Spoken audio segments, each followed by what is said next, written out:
მოგესალმებით ყველას საავტორო მასტერკლასზე სიტყვების ალქიმია.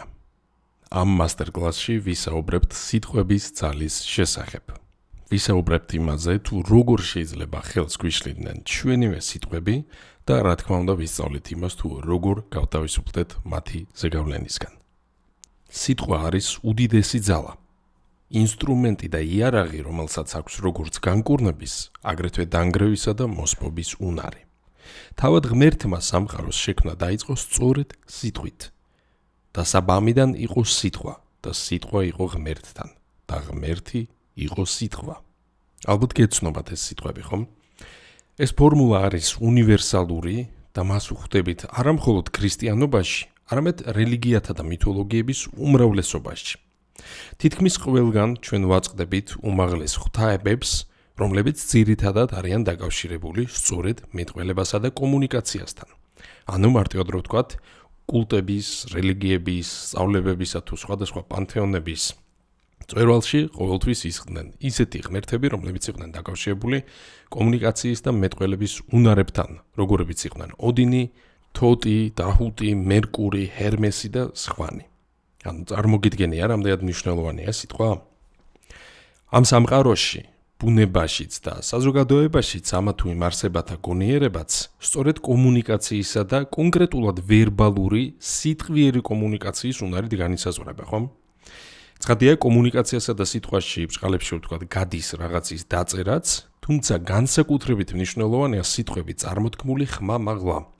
სიტყვები, რომლებმაც აღძრეს ხმა, რხევა, სიხშირე, მაშასადამე ენერგია და ვიბრაცია.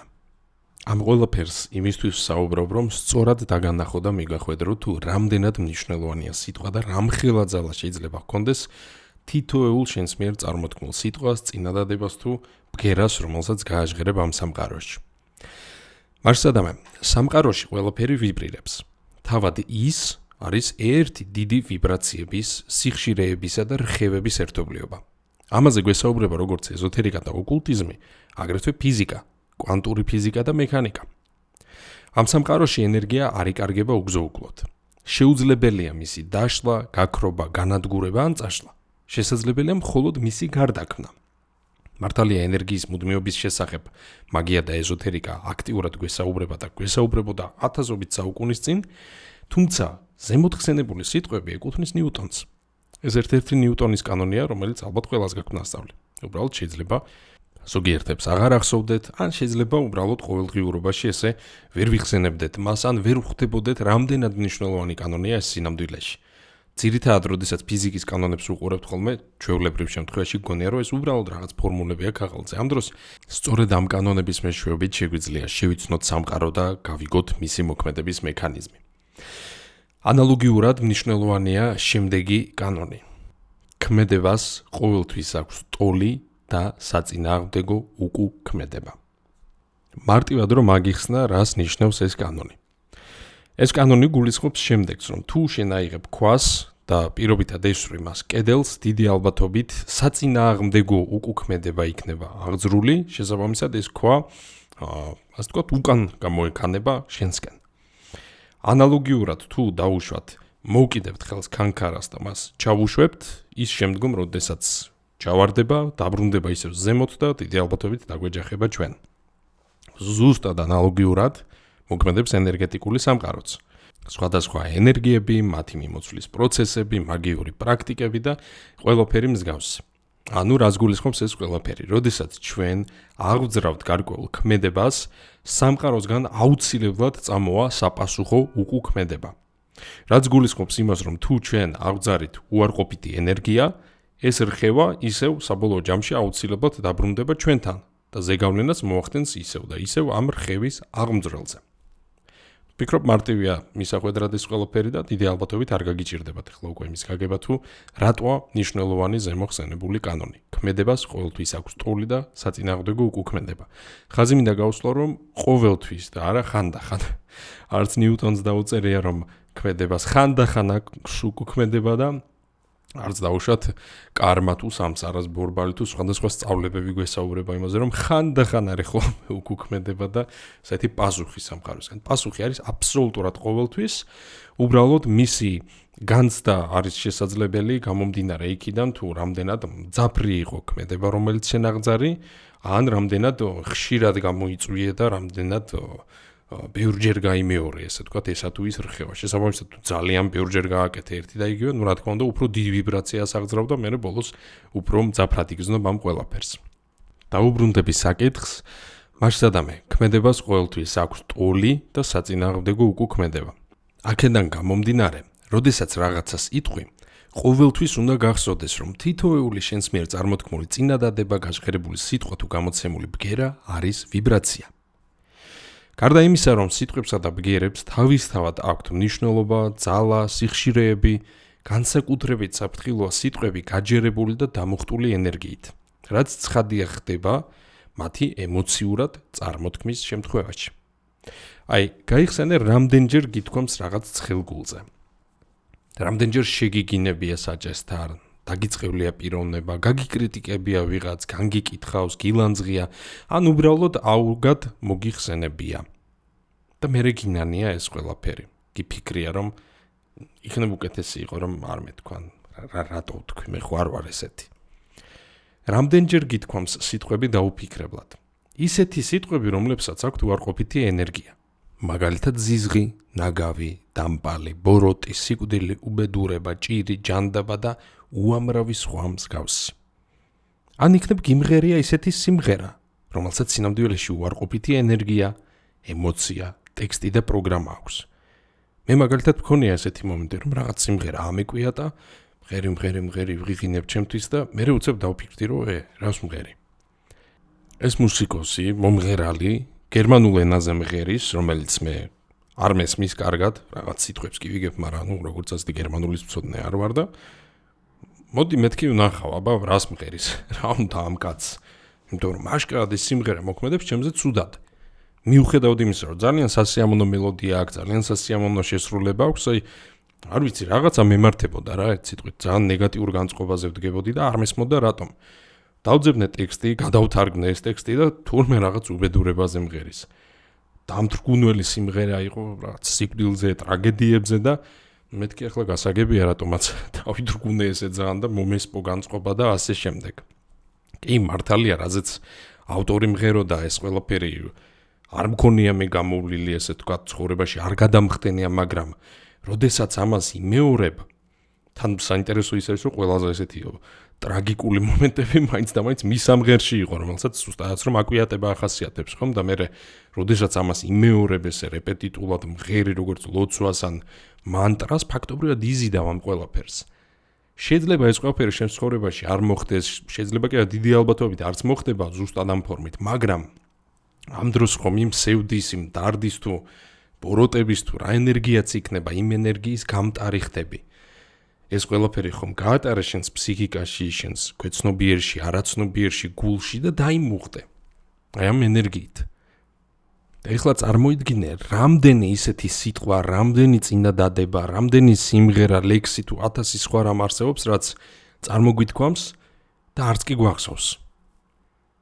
დარწმუნებული ვარ, წარმოთქმული სიტყვების ნახევარი კი არა, 99.99% არც კი გახსოვს. და ეს ბუნებრივია.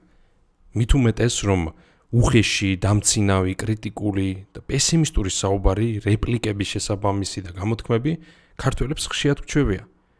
ჩვენს ერში ძალიან აქტიურად არის დამკვიდრებული ცოტა პესიმისტური განწყობა, კრიტიკული დამოკიდებულება, აი ელემენტარულად ალბათ დამეთანხმებით თითოეულის ოჯახში, ტელევიზორს ჩართავ თუ არა, მინიმუმ რაღაც რეპლიკას მაინც გაიგება, ან თვითონ ტელევიზიიდან, ან ადამიანის მხრიდან, რომელიც გვერდით გიზის, თქვათ, რომ ვიღაც გალანძღოს ან რაღაც ცუდი თქვას ან ასე შემდეგ. ანუ ძალიან ჩვეულებრივი მოვლენაა ეს ჩვენს კულტურასა და საზოგადოებაში. არ ვართ ისეთი რა, გაღიმებული ერი მაინც და მაინც. მით უმეტეს თუ გავითვალისწინებთ ქართველთა ისტორიას, სადაც ძალიან ბევრი ჭირი, ბევრი ომი, ბევრი პრობლემა გვინახავს და ეს ყველაფერი გახდა ჩვენი ტემპერამენტისა და ხასიათის ნაწილი. ჩვეულებრივ ნორმად. ამასაც დავაკვირდი იქიდან გამომდინარე, რომ არიან ერები, არიან საზოგადოებები, რომლებიც უფრო ჰაეროვანი არიან, ესე ვთქვათ, მარტივები, მსუბუქები. ქართველებს ცოტა მძიმე ენერგეტიკა გვაქვს. შეიძლება ამან ბევრი პლუსიც მოიტანოს, მაგალითად ნიჭიერი ადამიანები იბადებიან ჩვენს ქვეყანაში და ძალიან მიყვარს ჩვენი სამშობლო და ჩვენი ერი და თითოეული თქვენგანი, მაგრამ რთული ხასიათი გვაქვს, რთული ფსიქოტიპი გვაქვს, რაც იწვევს შემდეგს, რომ ჩვენ თვითონ კი გვიმუშავდება იმუნიტეტი, თუნდაც იგივე ნეგატიური ამბების, ნეგატიური მოვლენების ან სიტყვების მიმართ, მაგრამ როგორ გითხრათ, ჩვენს ენერგეტიკას და ჩვენს არაცნობიერს არ აქვს ეს იმუნიტეტი. და მათზე ეს ყველაფერი მაინც ახდენს ზეგავლენას, უბრალოდ ამას ვერ ხვდებით. და როდესაც ხვდებით, უკვე ძალიან გვიანია ხოლმე. ის, რასაც ახლა ვიტყვი, დიდი ალბათობით გაგაკვირვებს. ან შეგაშფოთებს კიდეც. თითოეული სიტყვა, რომელსაც ამბობ, სამუდამოდ რჩება შენთან ერთად და დაგაქვს თან. რას იფიქრებდი, რომ გწოდნოდა, რომ თითოეული სიტყვა, რომელსაც გააჟღერებ, იმ წამსვე, ვთქვათ, ამოსვირინგდება და დაგეხატება სხეულზე, ან დაღად დაგედება, ან შუბლზე დაგეწერება, ეს გამოსაჩენ ადგილას სადმე. საშინელებაა, ხომ ალბათ იტყვი. ალბათ გავოგნდები და შეშფოთდები კიდეც, რომ როგორ შეიძლება ესეთი რამ. საქმე ისაა, რომ რეალურადაც სწორედ ასე ხდება. უბრალოდ ცხადია, ეს სიტყვები არ ჩანს. ესე სხეულზე არ გვეწერება, მაგრამ იწვევს გარკვეულ სხვა პროცესებს, რომელზეც ცოტა ხანში ვისაუბრებთ. ესე იგი, ჩვენი სიტყვები შეიძლება ითქვას, რომ ხშირად იქცევიან იარაღად, რომელიც ჩვენს საწინააღმდეგოდ შემოbrunდა და სადღაც 10 წლის წინ გასროლილი სიტყვები დღეს ისე გვიდებს ფეხს და გვანარცხებს, რომ ვერც კი ვხვდებით ამას. არც კი გვახსოვს, რომელი სიტყვებია ეს, ან სად ვთქვით, ან როგორ ვთქვით. მაგრამ ისინი მაინც არიან და არსებობენ. რამდენჯერ გიფიქრია შენ, ან უთქვამს შენს ახლობელს, რის გამო ვისჯები, ნეტა რატომ მემართება ასე, განა რა მივქარე. ცხადია, ბევრი სხვა მიზეზიც არსებობს, თუმცა ამ უმარტივეს რამეზე არავინ არ ფიქრობს ხოლმე. ეს ძალიან პატარა რამ არავის არ ახსენდება ხოლმე. არც მე არ მახსენდებოდა გარკვეული დროის წინ. და რამდენჯერ მომისმენია ფრაზა ადამიანებისგან, ნეტა უკან დამაბრუნებინა ეს სიტყვები, ან რას არ ვიზამდი, რომ ეს არ მეთქვა. ერთ პიროვნებას ვისაუბრებოდი ამ თემაზე და უცბად ესე გააცნობიერა, რომ მთელი ის სიმწარე და ნეგატივი, რომელიც იყო მის ცხოვრებაში, თურმე აი მთელი ამ ნეგატივის შემოქმედი თავად იყო. და მანვე მოიზიდა მის ცხოვრებაში უამრავი პრობლემა. როდესაც მიხვდა, რამდენი უარყოფითი სიტყვა აქვს გაუაზრებლად წარმოთქმული. ძალიან ინანა. ამ საუბარში უცბად გამინათდა გონება. და აბსოლუტურად სპონტანურად გაჩნდა იდეა, რომ შემექმნა ეს მასტერკლასი. ფაქტობრივად ცოცხალ პროცესში შევქმნი პრაქტიკა და მივხვდი, როგორ დავხმარებოდი მას. და შესაბამისად გადავწყვიტე, რომ ამ პრაქტიკის მეშვეობით ეხლა დაგეხმაროთ თქვენ. მიუხედავად იმისა, რომ მსგავს რაღაცებს ყოველდღიურად ვხვდებით ცხოვრებაში, რომ არა ის ადამიანი და ჩემი მასთან საუბარი, დიდი ალბათობით ეს მასტერკლასი არ შეიქმნებოდა. რადგან სიმართლე ვთქვათ, მისმა ამ საუბარმა თუ მონანიებამ, ესე რომ ვთქვათ, და გაცნობიერებამ თუ რამდენ უარყოფით რაღაცას იცახდა ყოველდღიურობაში და რამდენ ნეგატიურ ენერგიას აღძრავდა, მიმიყვანა ამ მასტერკლასის შექმნამდე. შესაბამისად, დღეს ამ მასტერკლასით გასწავლი შენც, თუ როგორ გათავისუფლდე ყველა იმ უარყოფითი სიტყვისაგან, რომელიც მოყვება ამ დროის მანძილზე. როდესაც გიწევს გარკვეულ სისტემაში ყოფნა, აუცილებელია გესმოდეს მისი წესები. სხვა შემთხვევაში მასში არსებობა უბრალოდ აუტანელი და შეუძლებელი ხდება. და საზოგადოების უდიდესი ნაწილი ვერც კი იაზრებს, რატომ არიან ისე, როგორც არიან, ზუსტად ამ მიზეზით. აი მაგალითად, როდესაც იცვლი ქვეყანას, გადადიხარ ახალ ქალაქში, ან უბრალოდ იცვლი სამსახურს. ჯერ ხომ ერკვევი, რა სისტემაა მან, როგორ მუშაობს ეს ყველაფერი, რა წესები, რა კანონები აქვს, რა ჩვევები, რომ მე შენც ამ რაღაც ჩარჩოებში, ესე თქვა, ჩაჯდე. კი, მართალია სიტყვა ჩარჩო ზოგ შემთხვევაში ცოტათი ცუდად ჟღერს, მაგრამ გინდა არ გინდა გვიწევს მაინც, რომ გარკვეულ წესებს მოვერგოთ, სხვა შემთხვევაში უბრალოდ სრული ქაოსი დაისადგურებდა მთელ სამყაროში, ალბათ დამეთანხმები. ვიცავთ წესებს, რომელიც არის მორალურად და ეთიკურად სწორად მიჩნეული ჩვენს საზოგადოებასა და კულტურაში. ვიცავთ ჩვენი კომპანიების, სამსახურის, პროფესიისა თუ ბიზნესის წესებს. ვიცავთ კანონებს, რომელიც არის გაწერილი სამართალში, გაწერილია კონსტიტუციაში და ასე შემდეგ. ვიცავთ სხვადასხვა დადგენილებებს, რა ვიცი, მეცნიერთა და ექიმების რეკომენდაციებს და ასე შემდეგ. მაგრამ სამყაროს კანონების საწერია აქ, ხო? ძირითადად სწორედ ეს არის ის პრობლემა, რასაც ვაწყდები ხოლმე თუნდაც ადამიანებთან მუშაობისას, როდესაც მათ ვიღებ კონსულტაციებზე, თუნდაც ადამიანებთან საუბრისას უბრალოდ ელემენტარულად ქუჩაშიც რო გაყოლ და გამოელაპარაკები ვიღაცას, ძალიან ხშირად შეიძლება გამოიჭირო, რომ ამ ადამიანმა არ იცის რაღაცები და არ ღვევს ამ წესებს გაუცნობიერებლად. და ნახეთ როგორი რაღაცა სწორედ ეს იწვევს მერე ისეთ ფიქრს, რომ აი მე ხო კარგი მოქალაქე ვარ, კარგი დედა, კარგი მამა, კარგი შვილი ვარ, სკოლაში ვისწავლე, უნივერსიტეტში ვისწავლე, სამსახურის, ვიცი, კონსტიტუციის ყველა წესს მივყვები, მაგრამ რატომღაც არაფერი არ გამოდის. ან რატომღაც რაღაცები ხანდახან მიდის ცუდად, რატომღაც რაღაც პრობლემები ჩდება, რომელსაც ვერ ვხსნი. ხშირ შემთხვევაში ეს არის განპირობებული სწორედ იმით, რომ არ გვესმის როგორ მოქმედებს სისტემა, რომელშიც ვცხოვრობთ. გვესმის ადამიანების სისტემა, მაგრამ მარტივად რო ვთქვათ, არ გვესმის ღმერთების სისტემა. არ გვესმის როგორ მუშაობს დიდი სამყარო, როგორ მუშაობს ენერგიები, როგორ მუშაობს სულიერი განზომილებები, რომლებსაც მართალია ჩვენ ვერ ვხედავთ, მაგრამ იქიდან ჩვენ გვხედავენ. ეგ არის მთელი პრობლემა, რომელზეც ახლა უნდა ვისაუბროთ. არსებობს გარკვეული კანონზომიერებები, გარკვეული წესები, რომლის მიხედვითაც არის აგებული სამყარო. ჩვენი სამყარო, სწორედ აი ამ წესების მიხედვით, იმყოფება მუდმივ რხევაში, არის რიტმული და ახასიათებს მიქცევა-მოქცევა. ეს დაიმახსოვრეთ, ცოტა ხანში მიუბრუნდები ამ თემას. სანამ სამყაროს კანონზომიერებებზე ან მათთან მუშაობაზე გადავალთ, უნდა აგიხსნა რა ფორმით ტოვებს კვალს ზემოხსენებული სიტყვები. ანუ მარტივად რომ ვთქვათ, უნდა აგიხსნათ ჯერ რა კანონზომიერებას ემორჩილება ის ენერგია, რომელსაც აღძრავს სიტყვები, რის გამოც ის მერე რჩება ჩვენთან, რაზეც ზემოთ ვისაუბრე. ალბათ ოდესვე მაინც გაგიგია ტერმინი ასტრალი, ხომ? ასტრალური შრე, ასტრალური განზომილება, სამყარო, ასტრალური სხეული და ასე შემდეგ. ძალიან ესეთი გავრცელებული ტერმინია წიგნებში, ფიქციაში, კინოფილმებში და ცხადია თავისთავად ეზოთერიკასა და მაგიაში. ძალიან მარტივად რომ ავხსნათ, ასტრალი ეს არის გამყოფი სულიერ და ფიზიკურ სამყაროებს შორის. ეს არის უხილავი სამყარო, პარალელური რეალობა, სადაც არსებობს სხვადასხვა ენერგიები, პროგრამები, კლიშეები და ქმნილებები. მაგები, ჯადოქრები, ქურუმები და სხვადასხვა სულიერი დარგებისა და მიმართულების პირები სწორედ ასტრალთან მუშაობთ. არსებობს ძალიან ბევრი ფაქტორი, მაგრამ ყველაზე მნიშვნელოვანი გვესმოდეს, რომ ასტრალი არის მენტალურ-ემოციური ხასიათის სამყარო. ანუ ჩვენი ფიქრები, ემოციები, განცდები და მათ შორის სიტყვებიც იქ მატერიალიზდებიან და ფაქტობრივად ხდებიან მარადიული. წარმოიდგინე, რომ თითოეული გაბრაზებისას გამოყოფთ ენერგიას, რომელიც სადღაც პარალელურ რეალობაში ხორცს ისხავს. მაგალითად იქცევა ცეცხლოვან ტორნადოს მსგავს ურჩხულად ან რაიმე მსგავსი. და ახლა წარმოიდგინე, რომ ეს ენერგია დაყვება და გებრძვის. ალბათ დამეთანხმები ძალიან ძნელია ასეთ მეტოქესთან ბრძოლა. მით უმეტეს მაშინ, როდესაც მას ვერ ხედავ და მისი არსებობაც არ გახსოვს. და უფრო მეტიც, თითოეული შენი მომდევნო გაბრაზება, მომდევნო განრისხება, მომდევნო ნეგატივის ამოფრქვევა მას კვებავს და ის ხდება უფრო და უფრო ძლიერი, უფრო ძლევამოსილი და მასიური. აი მაგალითად, თქვენთვის კარგად ნაცნობ და ზოგიერთებისათვის საყვარელ სკანდინავებს, ჩრდილოელებსა და ვიკინგებს სწამდათ, რომ არც ერთი სიტყვა იკარგება უკვალოდ.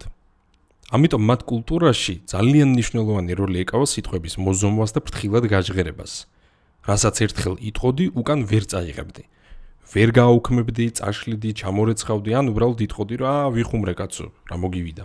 თქვი, მორჩა. მთელი ცხოვრება ეს სიტყვები კუჭში მოყვებოდა ჩრდილივით. ბევრ ცუდს სიტყოდი, ეს ჩრდილი დამძიმდებოდა, იქცეოდა ღუზად, რომელიც თრევაც მოგიწევდა. ამიტომ ეს ადამიანები ძალიან ფრთხილი იყვნენ მაშინ, როდესაც რაღაცას აჟღერებდნენ, რადგან იცოდნენ, რომ ეს სიტყვა სადღაც აუცილებლად თავს იჩენდა და რაღაცას გამოიწვევდა. შესაძლოა კარგს, შესაძლოა ცუდს გააჩნია რა სიტყვას იტყოდი. მართალია სკანდინავებს სწამდათ, რომ ამ ღუზისაგან ვერ გათავისუფლებოდი, რომ ამ ტვირთის თრევა მოგიწევდა მთელი ცხოვრება, მაგრამ ჩვენ შეგვიძლია მისგან გათავისუფლება და მე ამას გასწავლე. თუ გინდა რომ ამ ტვირთისგან გათავისუფლდე, მაშინ მასტერკლასი სიტყვების ალქიმია სწორედ ჩვენთვისაა. მიუხედავად იმისა, რომ საკმაოდ რთულ საკითხს ვეხებით, ამასთანავე ჩემი მიდგომებიც ითვალისწინებს კომპლექსურ და კომბინირებულ მიდგომებს, შესასრულებლად ეს პრაქტიკა იქნება ძალიან მარტივი. რადგან სწორედ ისეთი სახით შევქმენი, რომ თითოეულმა ადამიანმა ნებისმიერი დედამიწის წერტილიდან და ადგილიდან შეძლოს მისი გამოყენება, განურჩევლად მათი ცოდნის დონისა თუ გამოცდილებისა. ანუ ამ პრაქტიკით დაკავებას შეძლებს როგორც აბსოლუტურად ეზოთერიკაში, მაგიაში თუ ოკულტიზმში გაუცნობიერებელი პიროვნება, რომელსაც არასდროს ჰქონია შეხება მსგავს რაღაცებთან, ასევე შეძლებს ის ადამიანიც, ვისაც აქვს უკვე გარკვეული გამოცდილება დაგროვებული, გაუკეთებია გარკვეული პრაქტიკები, შეუსრულებია ისინი და ასე შემდეგ. ამ მასტერკლასის ფარგლებში მიიღებთ წვდომას უნიკალურ საავტორო ცოდნაზე და უძლიერეს პრაქტიკაზე, რომელიც არსად სხვაგან არ შეგხვდებათ. ეს პრაქტიკა მოიცავს რამდენიმე მიდგომას და აერთიანებს სხვადასხვა მეთოდებს, რომელიც დაგეხმარებათ, რომ მიიღოთ მაქსიმალური შედეგი, გარდაქმნათ თქვენი ცხოვრება და მოახდინოთ იმ უარყოფითი ენერგიის ტრანსფორმაცია პოზიტიურ დადებით და სასარგებლო ენერგიად. მაშინ სადამე შეძლებთ რომ დაძლიოთ თქვენი პრობლემები. ამ პრაქტიკებში არის გამოყენებული გრაფიკა, რაც გულისხმობს გრაფიკულ მაგიას, რომელიც გახდება როგორც ვიზუალური სტიმულაციის წყარო, აგრეთვე შექმნის გარკვეულ ასტრალურ ბეჭედს. გამოყენებული იქნება მანტრებისა და ზიკრების მსგავსი პრინციპი, სადაც ხდება სიტყვის ან ლოცვის რეპეტიტული წარმოთქმა, გამეორება. გამოვიყენებთ სიხშირეების და საკრალური რიცხვების ძალას და აგრეთვე იქნება გამოყენებული მედიტაციისა და ვიზუალიზაციის ძალა და საბოლოო ჯამში ეს კომპლექსური მეთოდი მოგცემს იმის საშუალებას, რომ მიიღოთ მაქსიმალური შედეგი. რაც ყველაზე მნიშვნელოვანია, ყველაფერი ეს პრაქტიკა არის აბსოლუტურად უსაფრთხო და სანდო. დანარჩენს გაიგებ ფასიან ვერსიაში. გარდა იმისა, რომ მიიღებ წვდომას ამ ცოდნაზე და უძლიერეს პრაქტიკაზე, აგრეთვე გამოგითვლით პერიოდს, როცა შეძლებთ ამ პრაქტიკის შესრულებას. შესაბამისად, თუ გინდათ, რომ გაიაროთ ეს მასტერკლასი, თუ გინდა, რომ გათავისუფლდე იმ უარყოფითი ენერგიებისაგან, რომელზეც გქონდა საუბარი, აუცილებლად დამიკავშირდი ან ჩემს Facebook პროფილზე, რომელსაც ხედავ ეკრანზე, ან მითითებულ ელფოსტაზე, ან ეწვიეთ საიტს grimoire.g. და აქვე უნდა აღვნიშნო აუცილებლად, რომ პრაქტიკის შესრულება შეუძლია თითქმის ყველას. ერთადერთი შეზღუდვა არის, რომ აუცილებლად უნდა იყოთ სრულწლოვანი იმისთვის, რომ მიიღოთ მონაწილეობა ამ მასტერკლასში და აგრეთვე აკრძალულია ამ პრაქტიკების შესრულება მათთვის, ვისაც შეიძლება ჰქონდეს გარკვეული კლინიკური დიაგნოზი, ჩვენება, უფრო მეტად, რომელიც გულისხმობს გარკვეულ ფსიქოემოციურ და ნერვულ პრობლემებს. დროებით გემშვიდობებით და გელოდებით მასტერკლასზე სიტყვების ალქიმია.